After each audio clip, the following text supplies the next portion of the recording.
Dieťa potrebuje istotu vo vzťahoch s najbližšími a komunikáciu s okolím.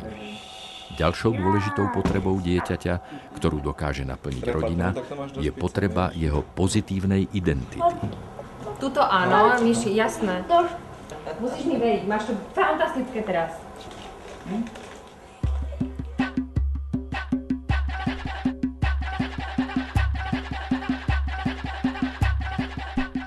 Identitu si dieťa vytvára na základe prijatia najskôr v kruhu rodiny a neskôr v kruhu ďalších ľudí, ktorých v živote stretáva.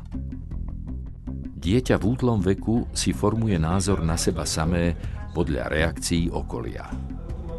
Citlivo vníma, akú má pre nich hodnotu, či je v rodine vítané. Nahlas nevyslovené, ale pre dieťa dôležité odpovede na otázky kto som a ku komu patrím sa začínajú formulovať až po 2. roku života.